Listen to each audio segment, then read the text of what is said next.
Importante sequestro di droga effettuato oggi dai finanzieri del nucleo di polizia tributaria di Reggio Calabria in collaborazione con l'Agenzia delle Dogane. Intercettati in un container in transito al porto di Gioia Tauro 114 kg di cocaina purissima. I 100 panetti di stupefacente proveniente dal porto panamese di Balboa e forse destinati al nord Italia avrebbero fruttato con la vendita al dettaglio un guadagno di 20 milioni di euro. Il carico, costituito da confezioni di zucchero, era destinato ad un'azienda del Nord Italia non direttamente operante nel settore dei prodotti alimentari.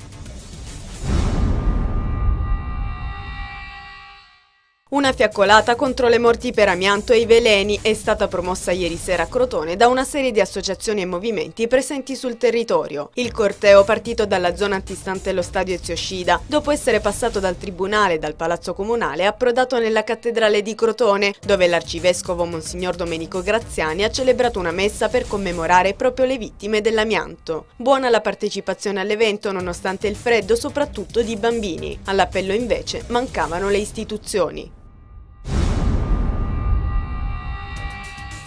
Un convegno d'eccezione, appuntamento nazionale che cade nella settimana dell'anniversario del protocollo di Kyoto, l'accordo intergovernativo per ridurre le emissioni di gas serra su scala planetaria, si è tenuto ieri presso il Palazzo Sarlo dell'Università Mediterranea di Reggio Calabria. Dal no al carbone alle proposte concrete sulla via delle fonti energetiche alternative e Legambiente a lanciare la sfida, chiamando al confronto scienziati, esperti, imprenditori della green economy e rappresentanti delle istituzioni.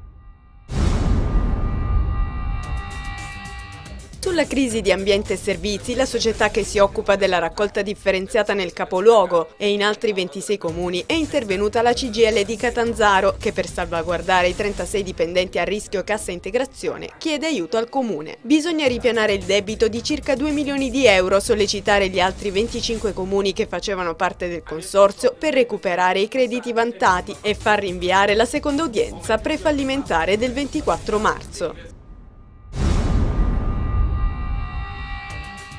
Impegni calabresi in questi giorni per Dacia Maraini. La nota scrittrice italiana è stata ieri a Catanzaro, dove le è stato consegnato lo scrigno della legalità ed ha partecipato alla rappresentazione teatrale dei Digiuni di Santa Caterina da Siena, tratto da un testo della stessa autrice. Oggi invece a Cosenza, per la presentazione del progetto culturale Arbereish Passi affrettati verso sud. 8 emblematiche storie di donne contenute nel libro della Maraini, tradotte e pubblicate in lingua Arbereish.